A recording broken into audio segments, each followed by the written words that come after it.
Praise the lord. మన ప్రభువును రక్షకుడైన యేసుక్రీస్తు వారి కృప మనందరికీ తోడై ఉండునుగాక. ప్రియమైనటువంటి దేవుని పిల్లలకు ఈ ఉదయకాల సమయంలో ప్రభు పేరట మీకు శుభాలు తెలియజేసుకుంటా ఉన్నాను. అందరూ బాగున్నారు కదా? అందరూ బాగున్నారని, అందరూ బాగుండాలని ప్రతినిత్యం మీ అందరి కోసం నేను ప్రార్థిస్తూ ఉన్నాను. God bless you. మంచిది. ఈరోజు ఒక దైవ లేఖనం ద్వారా దేవుడు మనతో మాట్లాడాలని ఆశపడుతూ ఉన్నారు.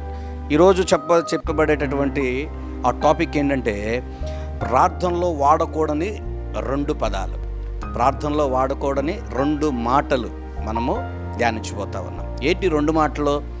చాలా సందర్భాల్లో మనం మాట్లాడే ప్రతి మాట కూడా అది నీ నోటి మాటను బట్టి నీ నోటి ఫలింపు ఉంటుంది. కనుక నువ్వు ఎప్పటికీ పలకకూడనటువంటి రెండు మాటలు ప్రార్థనలో నువ్వు గుర్తుపెట్టుకోవాలని ఈ ఉదయకాల సమయంలో దేవుడు నీతో నాతో మాట్లాడటానికి ఈ వచనాన్ని దేవుడు మనకు బయలుపరుస్తూ ఉన్నాడు. చూద్దాం లేఖనాల నుంచి.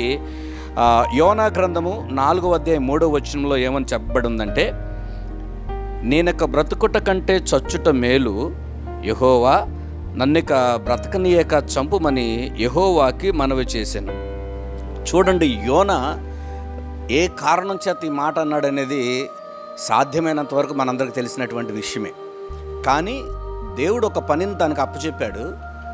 ఆ పనిని తను చేయక తన శ్రమను కొని తెచ్చుకున్నాడు. చూడండి, అక్కడ చూస్తే ఆయన మాట్లాడుతున్న మాట ఏంటి? నా యొక్క చిత్తం నెరవేరాలని యోనా అనుకుంటున్నాడు, కానీ దేవుని చిత్తాన్ని నెరవేర్చడానికి తనకు బాధ్యతలు అప్పచెప్పబడ్డాయి. కానీ తన యొక్క ఆలోచన, తన యొక్క చిత్తాన్ని నెరవేర్చుకోవటం కోసం దేవునితో ఏం మాట్లాడుతున్నాడు తెలుసా? ఇక నన్ను బ్రతకనియొద్దు, నన్ను చంపేసే అనేటటువంటి పదాన్ని వాడుతూ ఉన్నాడు. దానిని బట్టి ఆయన కొంత శ్రమ పడినట్లుగా ఇక్కడ మనకి అర్థమవుతూ ఉంది. అలాగే ఇది ఇట్లాంటి మాట, ఒక మాటను మనం చదువుదాం. చూడండి, రాజుల మొదటి గ్రంథంలో 19వ అధ్యాయం 4వ వచనంలో ఒక మాట మనకు కనపడుతుంది. ఆ మాట ఏంటంటే, తాను ఒక దిన ప్రయాణము అరణ్యంలోనికి పోయి ఒక బదిరీ వృక్షం క్రింద కూర్చుండి మరణాపేక్ష గలవాడై, యెహోవా నా పితరుల కంటే నేను ఎక్కువ వాడను కాను, ఇంత మట్టుకు చాలు, నా ప్రాణమును తీసుకొనుమని ప్రార్థన చేశాను. ఈ మాటలు చూస్తున్నప్పుడు ప్రవక్త అయినటువంటి ఏలియా కూడా ఈ మాటను మాట్లాడాడు. ఏమంటున్నాడు? సాధ్యమైతే నా ప్రాణాన్ని తీసేసుకోని అంటున్నాడు. ప్రాణం విసిగిపోయిందంట. ఏ కారణం చేత విసిగిపోయింది? చూడండి, గొప్ప కార్యాలు దేవుడు వారి ద్వారా జరిగించినప్పటికీ కూడా, వర్షం ఆపగలిగినటువంటి ప్రార్థనా ఆసక్తి ఆయన దగ్గర ఉన్నా కూడా, వర్షాన్ని కురిపించగలిగినటువంటి ప్రార్థనాశక్తి ఆయన దగ్గర ఉన్నా కూడా, ఆయన పలుకుతున్న మాట ఏంటంటే, నా ప్రాణాన్ని ఇంతటితో సరిపెట్టమంటాడు.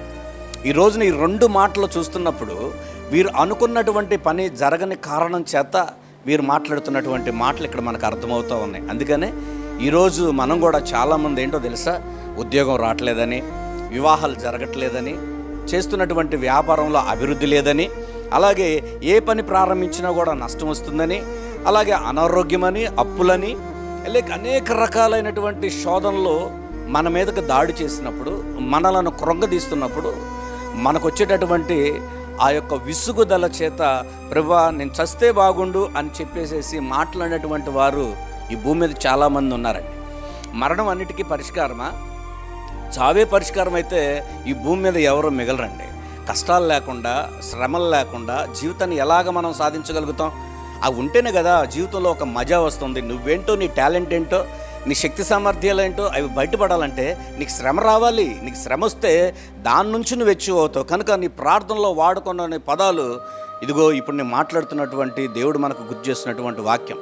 కనుక ఒక మాటని జ్ఞాపకం చేస్తాను, ఎందుకంటే ఈ మాట చదువుతున్నప్పుడు నాకు చాలా సంతోషం వేసింది. చూడండి, పేతురు గారు రాసినటువంటి మొదటి పత్రిక 3వ అధ్యాయం 12వ వచనంలో ఏమని చెప్పబడిందంటే, ప్రభువు కన్నులు నీతిమంతుల మీదను, ఆయన చెవులు వారి ప్రార్థనల వైపున ఉన్నవి, కానీ ప్రభువు ముఖము కీడు చేయవారికి విరోధముగా ఉన్నది అన్నాడు.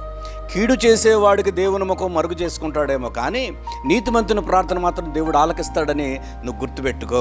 కొంచెం ఆలస్యం అవుతుంది, కొంత సమయము మనం గడిచినప్పుడు కొంచెం శ్రమ పడతాము. దేవునికి స్తోత్రం కలుగునుగాక. ఏమండి, కాలుకి గాయమైనప్పుడు సప్టిక్ అయింది అనుకోండి, పక్క చర్మాన్ని కూడా కట్ చేస్తాడు డాక్టర్. దేనికో తెలుసా? నీ మేలు కోసమే. అక్కడ ఉన్నటువంటి కుళ్ళిన దాన్నే తీసాడు అనుకోండి, మరలా అది కొల్లటం ప్రారంభిస్తుంది. కానీ పక్క చర్మాన్ని కూడా కట్ చేసినప్పుడు అది అప్పటికీ కూడా నీకు హాని కలిగించకుండా చేస్తుంది. అలాగే మన ప్రార్థనకు జవాబు పొందినటువంటి హిజ్కియాను ఒకసారి జ్ఞాపకం చేసుకుందాం. చూడండి, యెషయా గ్రంథం 38:5 వచనంలో, నీవు తిరిగి హిజ్కియా వద్దకు పోయి అతనితో ఇట్లనమని, పితరుడైన దావీదునకు దేవుడైన యెహోవా నీకు సెలవిచ్చినదేమనగా, నీవు కన్నీళ్లు విడుచుట చూచితిని, నీ ప్రార్థన నేను అంగీకరించి ఉన్నాను అని పలికాను. హిజ్కియా జీవితంలో తనకి శ్రమ వచ్చిందండి. అన్ని సర్దేసుకుని నువ్వు చచ్చిపోతావు అని చెప్పేసినప్పుడు, నువ్వు చచ్చిపోతావు అని అంటే ఎలా ఉంటుంది? బహుభయంకరమైన వేదన కదా. అయితే హిజ్కియా చేసిన ప్రార్థన బట్టి గోడ తట్టుకు తిరిగి ఆయన చేసినటువంటి అద్భుతమైనటువంటి ప్రార్థన తన జీవితంలో ఏం చేసిందో తెలుసా? ఆశ్చర్యకార్యాన్ని జరిగించింది. 15 సంవత్సరాల ఆయుష్ను దేవుడు పొడిగించాడు. అంతేగాని శ్రమ వచ్చినప్పుడు ఇక చావే శరణం అనుకొని అనేక మార్గాలు ఎన్నుకుంటూ ఉన్నారు. ఈ ఉదయకాల సమయంలో దేవుడు నీతో మాట్లాడుతున్న మాట ఏంటంటే, నువ్వు దేవుని వాక్యం చేత ధైర్యపరచబడాలి, శ్రమను ఎదుర్కోవాలి, ఒక యుద్ధ వీరుల్లాగా నువ్వు మారాలి. యేసుక్రీస్తు వారు చేసినటువంటి ప్రార్థన చూడండి. హెబ్రీ పత్రిక 5వ అధ్యాయం 7వ వచనంలో ఏముందో తెలుసా? శరీరధారి ఉన్న దినముల్లో మహారోదనతోనూ కన్నీళ్లతోనూ తన్ను మరణము నుండి రక్షింపగలవానికి ప్రార్థనలను యాచనలను సమర్పించి భయభక్తులు కలిగి ఉన్నందున ఆయన అంగీకరించబడెను. దేవునికి స్తోత్రం కలుగునుగాక. ఎంత బాగా యేసుక్రీస్తు వారు సంప్రొందారో తెలుసు కదా. ఆయన చెమట రక్తంగా మారినంతగా దేవుని సన్నిధిలో ప్రార్థించినటువంటి వ్యక్తి, మరణ వేదన పడినటువంటి వ్యక్తి. ఆ మరణాన్ని చూసి ఆయన భయపడలేదు. కానీ ఈ రోజున ఆ యేసుక్రీస్తు వారి గురించి మనం మాట్లాడుతూ ఆయనే ఒక మాదిరిగా మన మధ్య నిలబడుతూ ఉన్నాడు. నువ్వు ధైర్యాన్ని తెచ్చుకో, బలాన్ని పొందుకో.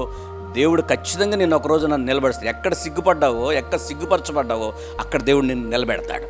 ఎక్కడ నువ్వు పడిపోయావో అక్కడ దేవుడు నిన్ను నిలబెడతాడు.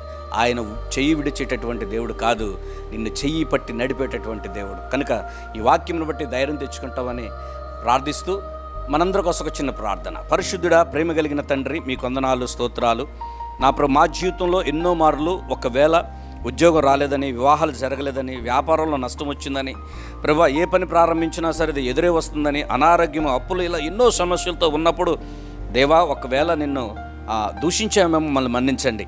కనుక ఈ యొక్క ఉదయకాల సమయంలో ఈ ప్రార్థన బట్టి మా జీవితంలో ఎప్పుడు కూడా నా మరణం గురించి మాట్లాడని ఒక మంచి ప్రార్థన మీరు మాకు అనుగ్రహించండి. మీ సన్నిధిలో మమ్మలను బలపరచండి. దీవెనకరంగా అనేకులకు ఆశీర్వాదకరంగా నిబిడలు నిలబెట్టుకోనమని మా ప్రభువును రక్షకుడైన యేసుక్రీస్తు వారి పేరిట ప్రార్థించి పొంది ఉన్నాం మా ప్రియ పరలోకపు తండ్రి. Amen, amen. God bless you. దేవుడు మిమ్మల్ని అందరిని దీవించునుగాక. దైవస్వరం సందేశాలు అనేటటువంటి ఈ చక్కని కార్యక్రమాన్ని మీరు వీక్షిస్తున్నందుకు నేను ఎంతగానో సంతోషిస్తూ ఉన్నాను. అనేకులకు ఈ యొక్క వర్తమానాన్ని షేర్ చేయండి. ఇంకెవరైనా సబ్స్క్రైబ్ చేయకపోతే సబ్స్క్రైబ్ చేయండి. అనేకులకు ఈ వాక్యాన్ని చేరవేయండి. God bless you. దేవుడు మిమ్మల్ని ఇండోర్లుగా దీవించునుగాక.